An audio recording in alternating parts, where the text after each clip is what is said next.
This is a way better angle than last time, and the lighting is on point.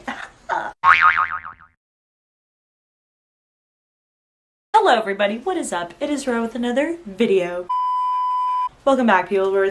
What is up? It's Saturday, April 25th. What does that mean? It is the aftermath of defending Jacob. If you guys have not been aware, Apple TV took out their new limited series called Defending Jacob, starring Chris Evans, Michelle Dockery, J.K. Simmons, and Jaden Martell. Holy shit! For this video, we're going to be reviewing episodes 1 through 3 because Apple loves us to anticipate and wait. Since it is a limited series, they're going to release it every 3 episodes, every 2 episodes, and there's 8 episodes in total. So we're going to have to wait a week. So next Friday, May 1st, what better way to start May than watching Defending Jacob? But I'm also going to add in whether or not you should read the book before continuing the series. I will not be giving a book review. I'll try my best to contain my excitement and my love for the book. I'm definitely going to be taking out a book review, like a full-on book review about this. This is officially my first ever TV series review. I am not a huge TV person. I'm all movies. I'm going to be frankly honest with you. I've only continued 2 TV shows in my entire life to its full potential. Then about maybe 3 or 4 shows I have followed one season completely, but then I disregarded the other seasons, or some I just watched some episodes, got intrigued, but not intrigued enough to continue it. But then when I got on Instagram and they released the trailer for the series, I was like, well damn, the cast is amazing.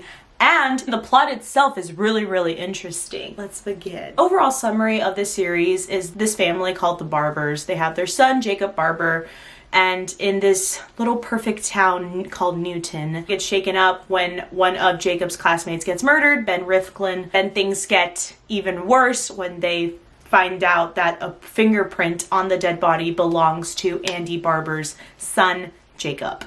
And Andy Barber's an ADA, he's a lawyer, so it just shakes up the entire town. His own son is being accused of murder. Let's talk about episodes 1 through 3. I did write a Rotten Tomatoes review on this, so I'm gonna put it up here because basically what I said in that Rotten Tomatoes review is the overall summary of how these episodes were done.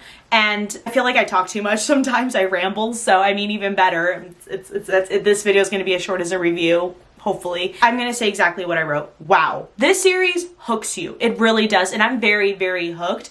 And I'm very pleased. After I read the book, I was like, oh my gosh, I'm nervous. How are they gonna take it? You know, I'm excited and nervous at the same time. But wow, I cannot wait till next week. Some reviewers describe this as very slow paced. It is. This show is slow paced. It takes its time to tell the story, especially episodes 1 to 2. But this is how TV shows start, you know what I mean? They have to set up the background and the story up for you. They have to introduce characters. They have to add certain scenes so you can be familiar with the atmosphere and the setting. But one major aspect I really wanted to point out is how this show does it very well. It knows how to set the scene for you. I think it did a really good job at that. And yes, it is a by the book series, meaning a lot of aspects from the books are in the episodes. But it's not that they copy and pasted the book splat onto the series and called it a TV series. It knew how to take some information in the book while also adding its own things. Something I wanted to mention that I put on my Rotten Tomatoes review is that it brings its own uniqueness while also being consistent, meaning that it respects all the information that the author wrote while also adding in their own dab, their own pizzazz. For performances, my gosh, Chris Evans is the perfect Andy Barber, okay? Andy Barber is one of my favorite characters actually from this book. Obviously, he's not close to perfect whatsoever, but he's a very likable character, and I think Chris Evans really embodies all the qualities that Andy has. You know, the stubbornness, the loving father, how much he advocates for his son. And I know we're only 3 episodes in, but that's basically the qualities of Andy. And along with Michelle Dockery, she really screams Lori. Their performances really help this series as well, and that's very important because whoever's playing the main character is gonna impact the way the series is. Something that's very interesting to me is the way that Jaden is taking Jacob Barber. I read in an interview that the director told him that he can take Jacob in whatever way he wants to. Martell does a good job in embodying a very shy, awkward, mysterious Jacob Barber, which is who Jacob is in the book, while also putting in his own twist. And what I mean by this is that there are some qualities that Jacob shows on screen that differentiates from the book, really. So Martell in a way takes it in a different route. Like, he adds his own pizzazz and glitter on there, and it actually plays out really well. That's something I do like about this series, is that it sticks to the information that they're given while also making it their own, and that's where the uniqueness comes in. So I'm excited to see how else he takes it. There's a lot of different qualities that Jacob has in the book that is not here. This series is also visually stunning. This cinematography is gorgeous. It's so aesthetically pleasing. There's certain shots in the series that are so spot on. Here, warning, spoiler zone. It's gonna be spoiler zone because I really wanted to point out some scenes that I freaking loved. Touching in on the different types of shots, especially where Jacob is in the police car after he's picked up from the cop, and it's a shot from him viewing a school bus of children. Like, he's not even 15 years old. He's already being arrested and accused for murder, and then seeing a life that he should have had right now as a young kid. So it's like that contrast of adolescence. I just want to applaud the director for taking on that therapy session scene. It's when they meet up with the doctor in psychology, and then they bring Lori and Andy are kind of disagreeing on how like Jacob was when he was younger, because we get a flashback scene that Jacob was about to throw a bowling ball in a kid's head when he was very, very little. And the way they like talk over each other when they're like, so how was Jacob when he was young? Beautiful, troubling. And then it's like, how was his actions? Tough, he was fine. And it's like they contrast. I love that. The way that he wrote the screenplay for that scene, I love how he did that, how he structured that scene. Another thing to add about powerful scenes is how they explained the murder gene. When Andy tells Lori about his father's history, because it has to come out, they're in the living room and Andy is like, Lori, I have to tell you something. And then of course we expected like, okay, him to tell him, but then it transitioned to Jacob, Lori, and Andy together with his lawyer, and that's when truth comes out in front of Jacob too. It goes back to the scene in the living room where Andy's telling Lori, and then Lori's like, so you lied to me, and then transitions to Jacob, so you lied to me. And it's just the way that it was structured. The structure, guys, I keep repeating a lot of the same words, but that's really the basis of it. The shots bring in this kind of power, and so do the transitions. And transitions from one scene to another is where the adaptation of this book into a series really shows. It's not awkward. The structure is really well. There's no problem with the structure of this series. He knew when to transition from one scenes to other, that it does not feel choppy whatsoever. And also, can we talk about the music? It's really good. The soundtrack, every single music that is in this series fits every scene. I really, really love what type of music, the soundtrack and the score that they put into every scene, because it intensifies the emotions we're feeling right now. It makes it more mysterious or more thrilling or more anxious or even lighthearted too, because there's some lighthearted scenes where you can take a little breather and enjoy the family, but then also they're going to be faced with this kind of tragedy at the same time. I will say some criticisms, because in Rotten Tomatoes I gave it a 4.5 out of 5. I didn't give it a solid 5 stars. Just the little criticisms would be more in the other performances of other characters. I'm not talking about specific ones right now. I'm just naming like what exactly am I talking about. I'm saying like minor background characters and then also semi-main characters, because obviously the main characters are the barbers.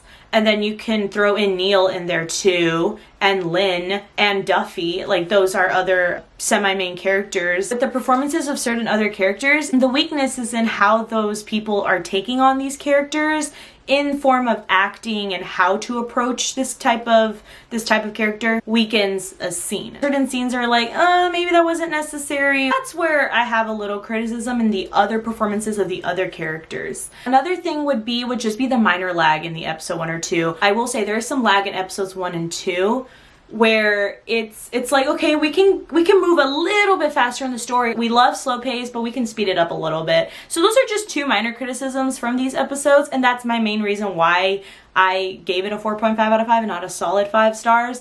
But boy, this series still pretty freaking great. Now I'm going to jump into the book. When I found out it was based on a book, I'm the type of person who likes reading the book before the movie. So I bought it. It came Monday, the week the TV series was going to be released. And I read it in 3 freaking days, guys. I finished it Wednesday night.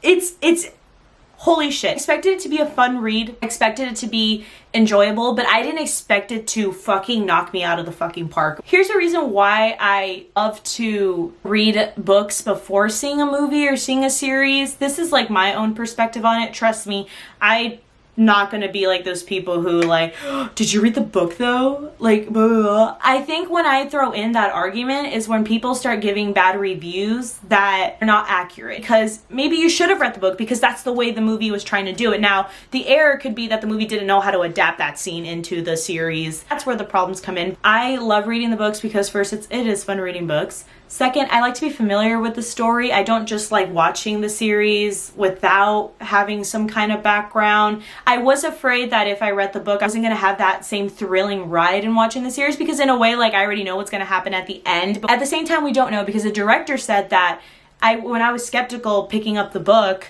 before seeing the series, I was like, maybe I should skip on reading the book and then read it after and be like complete 100% surprised. The director said that you can still have that shock factor even though you read the book. So I was like, okay, he's gonna add his own twist to it. So let's read the book. Should you read the book before continuing the series? Yes and no. How do I put this? I think if you finish the series, regardless, pick up the book. No matter what, read the book, because you will be extremely, extremely moved. Okay, you will feel too many emotions at once reading the book, and it captures you from the beginning page. I think it also adds that fun interactive factor with the series, because I did film a reaction to episodes 1 and 3. I'm not sure if I'm going to post it because I'm having trouble getting the video footage of the episode. But while I was watching it, I was really like interacting. I was like, oh my god, so this is the scene where they're gonna clean up that sign that the people wrote on their garage. Or, oh no, the murder gene part. With some of my favorite scenes in the book, I'm gonna be like, oh my god, they did that. They put it in there. Oh my god, boy, but they changed it. Wait, like, you know, so in a sense, it makes it more fun for me to interact with the series that way, with having the background knowledge. I want this framed on my wall. I love this book so much. So overall, guys, freaking great. I am so hooked. I'm so excited for next week. If you have not jumped onto this limited series train, like I said on my Rotten Tomatoes review, please do it as soon as possible. I'm so excited. I cannot wait to see J.K. Simmons. I'm so excited to see J.K. Simmons. That is all for today's video, guys. If you loved it, give it a thumbs up. If you hated it, give it a thumbs down. But if you liked it more than a thumbs up, press the red subscribe button and subscribe to my YouTube channel. I will see y'all next video. Yee! I'm so excited.